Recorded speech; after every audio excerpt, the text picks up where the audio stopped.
I want to thank you all for coming. The support I've gotten from all of you over the years has been fantastic, and it's one of the reasons I'm able to do this.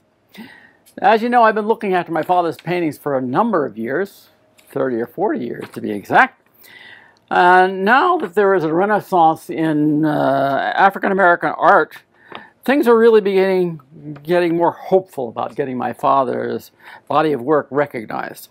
Now that the glass ceiling has been broken by Kerry James Marshall and Puff Daddy, there's every reason to hope for a stronger playing field with respect to getting people to notice who Ralf Chesse is. This is a real interesting painting. I've known about it for many, many years. And Susan Elwood was the daughter of Jerry Elwood, who plays this character here, who was also a stage designer along with my father and an actor. And they were together in the Wayfarer Civic Repertory Group, which was formed in 1930 and was in existence up through the 50s. Now, the Wayfarer's Repertory Theater is important because it was started and played through the height of the WPA Federal Theater Project and on into the 50s, led by its director, Jack Thomas, with whom my father and Jerry Elwood, also an actor and designer, worked with him for many years. This painting from his large body of work itself is by far the most autobiographical of his paintings. Its importance lies in the fact that it not only points out to how visionary the Federal Theater Project was in general, but it's a shining example of why the WPA was the single most important public art experiment in the cultural history of the United States. It was also responsible for the development of community theater throughout the country. And as for my father personally, in it he has given an homage to the theater and to the people who work so unselfishly in it because of their pure love of being actors and the collaborative art form that it is. And I think this painting really reflects that, and this is why I have a great emotional attachment to it. Now, this painting, this whole celebration is a send-off for this painting, which is going to be sent to London and put into the arms of Simon Callow, a very distinguished British actor. Now, I'll give you a little background on him. He's written a 4-volume biography of Orson Welles. Orson Welles being someone who my father was obsessed with. And he's the most knowledgeable man of letters I know with respect to the WPA.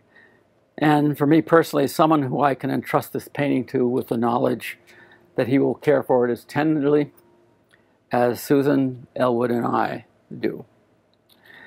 I know that once this painting graces the walls of your walls, Simon, this painting will become a centerpiece of attention for all of you and all who visit you. Now, my rationale for wanting this painting to end up in London is an easy one. My father had many obsessions in his lifetime. Theater, Edward Gordon Craig, Shakespeare, Emperor Jones, art and theater, and Hamlet, all of which allowed him to be a reflecting man of action and not to be.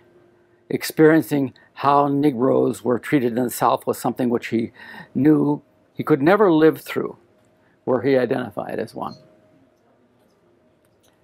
Now to my conclusion. My father wrote in some papers he left behind that only man leaves behind a creative effort in concrete form that outlasts his own lifespan, his art. Only man's art can tell us how he looked, how he felt, how he lived. An emotion takes on a definite form in a painting, a piece of sculpture, or a work of architecture. It becomes the visible soul of man.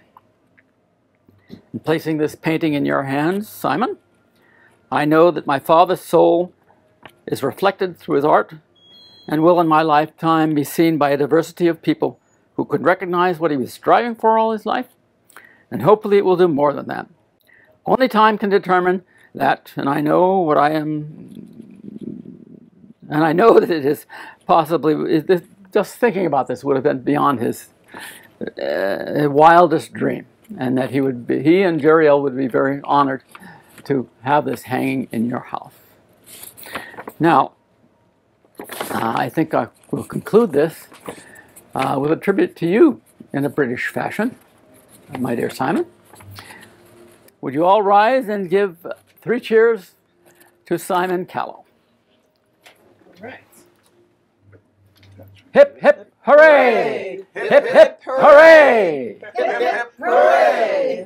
May you enjoy this painting, and it bring you as much pleasure as it brought me. Oh, wait, come back. Wait, hold it. Don't conclude. Hi. This is John Goodwin, who is probably the greatest support that I have in terms of my father's painting, and he's helping me to accomplish what I have always dreamed of over these many years.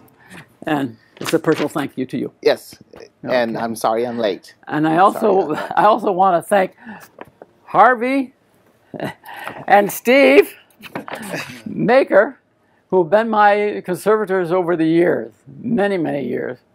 And it's their love of Ralph's art that buoys me up at all times. Can we get a picture of you and Harvey in here, Steve? No, they don't want to be seen. Well, if you happen to come to Portland, Simon, go to the Cultured Pearl, 1110 Northwest Flanders, Portland, Oregon. Thank you. Our revels now are ended. These are actors, as I foretold you, were all spirits, and are melted into air, into thin air. And like the baseless fabric of this vision, the cloud-capped towers, the gorgeous palaces, the solemn temples, the great globe itself, yea, all which it inherits shall dissolve, and like this insubstantial pageant faded, leave not a rack behind. We are such stuff as dreams are made on, and our little life is rounded with a sleep